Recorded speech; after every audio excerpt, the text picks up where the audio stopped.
Hello, and welcome back to the Pokemon Emerald Old Grass playthrough with me, the Jonin Monkey. And Maceman the Crusader. Yeah, we kind of signed off in a hurry last time, and before we knew it, we ended up fighting a rich lady. Yeah. Interesting how things work out that way. Yeah. So, and yet, despite being so rich, she can't really afford that many Pokemon. Yeah, one zigzag moon. Go figure. Hmm. You would have thought, oh, you could have got something rare. I mean, come on. Oh, who knows? Maybe she's run away from home, stolen some money, and hopes of making it on her own. Big dreams. Although, we'll never know that.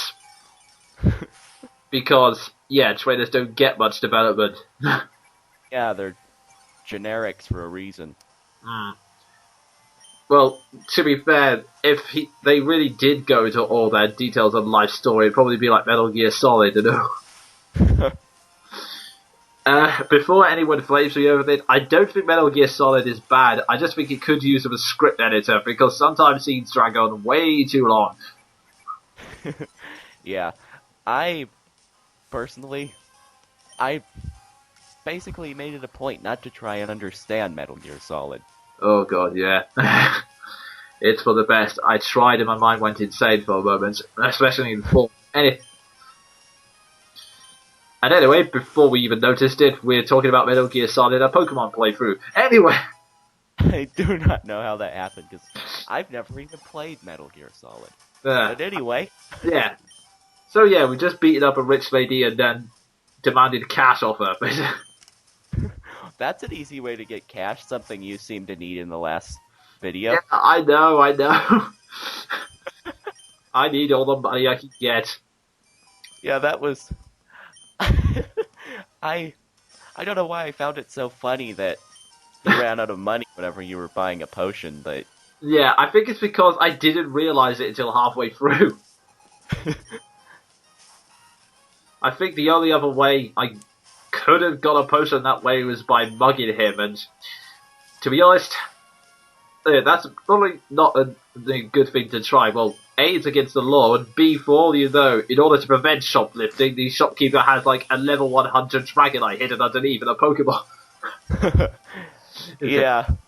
So, what was that you were saying about robbing my store? Dragonite, could you please charge up a Hyper Beam? I'm out of here. Goodbye. Dear. So, yeah. Well, yeah, that's one way to outsmart Team Rocket, although that's not hard. Yeah. Anyway, what we're doing... As you can see, we have now fighting a bug trainer since, well, to be honest, forests are always filled with bug trainers. And bugs, come to think of it. That combination kind of works out that way. Yeah. And since Lotad is currently in need of experience, we're going to have him beat up weak Caterpillars. Yeah, it works. Yeah. And considering Lotad's currently very weak at this moment in time, he's going to need all the training he can get. Yeah. He's got a while before he can catch up to Trico's manliness or pokiness or however you pronounce it. Let's just say awesomeness. Yeah, that would. I am unhealthily attached to Trico. It's the only Pokemon I start with in Emerald. Yeah. I kind of have the same problem, but with Torchic. Just because I think Blaziken's so cool. It's just me. It's the same thing I have a problem with is Charizard as well. I keep using him every time in the original game. Yeah, I do that too, because he's just so much better than the other two.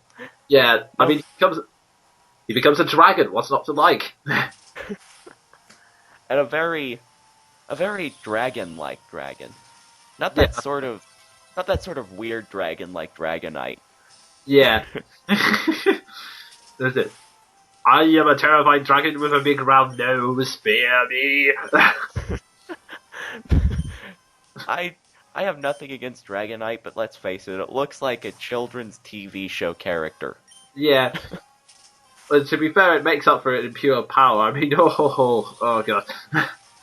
Yeah, that is in power. Oh yeah, you will regret making fun of it. Yeah. Especially the gold and silver when who's it? The final champion had like about 3 of those. Oh jeez. Now that is, I think the term for that is overkill. Yeah. Okay, one other quick thing to mention. I cut out most of the Wallet fights, but I'm bringing it up because this is a good way to train. You see, there are 2 cocoon forms, Cascoon and Silgoon, which are both evolved forms of Wurmple, which is basically the caterpillar you saw a few moments ago in this video. Now, I think it's day and night that affects which cocoon form they evolve into. Could you confirm that for me? I don't know. Yeah, day and night. Okay, and basically that helps it to evolve into a different form. It's beautified for Silgoon, and for Cascoon it becomes Dustox. Although from my experience, neither of those Pokemon are really good, so Not in the long run. nah. I think, actually, out of curiosity, this is like the second generation of the caterpillar, cocoon, and butterfly type Pokemon, because there was, of course, Caterpie and Weedle in the original. So, Sven, out of curiosity, which generation do you prefer? Well, in generations, I have to go with this one because in the original you had Weedle, which evolved into Beedrill, and I didn't find that useful. And Butterfree, again, not useful.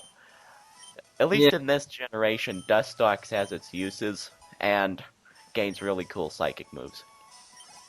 that's true. I think, oddly enough, I kind of prefer the original generation. That might just be nostalgia because there was like one time when I used Beedrill a lot, just because I really wanted to use a bug type to try and take down psychics because they were really overpowered in the first Pokemon game. In all honesty, Yeah. Didn't they have like only one weakness? yeah, that was bug type. Unfortunately, every single bug type had a poison type attribute as well. So yeah. Anyway, we now see a Shroomish on screen, and he's now going to become the 3rd party member. Yeah, he's undergoing the induction ceremony of all Pokemon, getting beaten up. Yeah. For anyone who remembers the Stonecutter episode of The Simpsons, it's kind of like that. To enter this secret team, we must beat you within an inch of your life. And they call this a children's game. Yeah. Well, to be fair, it's a children's game for Japan. Anyway. And once again, Trico's using Pound, although to be fair, Shroomish is using Absorb, making it slightly harder, or easier, depending on your way of looking at it. Yeah. Okay. And there we go. Within an inch of its life. Yeah. Pokeball Go. Hooray. Now, the reason I'm using Shroomish here is because it has a really cool evolved form, which helps to kind of makes this grass type team more diverse, let's say. Yeah, and more interesting. Yeah. We'll say that but of course we'll save that for when it actually evolves. Yeah. And before anyone asks, no, I'm not going to make a Pokemon anime reference. For one thing, you cannot see me do the victory sign on these videos, and second of all, it just looks stupid, okay? Yeah, I used to watch that, and I stopped because I realized there were better ways to waste my time. Yeah. Yeah, to be honest, I used to watch the anime so devotedly as a kid, and then after a while I just realized, what the hell am I doing? Although, lately, I don't know why, but I've subjected myself to it again. Yeah. And I have no clue why. Yeah, I occasionally, when I've got nothing better to do and I can't find anything else on TV, I occasionally tune back to watch 1 or 2 episodes, but in all honesty, I've seen many episodes and all of them have made me think, how the hell can people still like this? Listen, for those who want to know how bad it gets, Ash in a French maid's outfit. I'm not Uh, making it up. That's oh my! 100%. I need a brain scraper. Oh, geez. It's true. It's even in the dub. You can have. You can find the episode images. You're going to find it. Trust me. Oh no! The one thing I wanted him to. The one thing I want him to take out of the dub. God. Okay, quickly move on to another topic. The Cocoons don't really fight back. All they can really do is harden to improve their defense. But if you use Absorb, which is a special attack, that bypasses the defense. So their effort was in vain. Yeah. And we're running out of time, so we're signing off again quickly. This is the Johnny Monkey. And Spin the Crusader. See ya.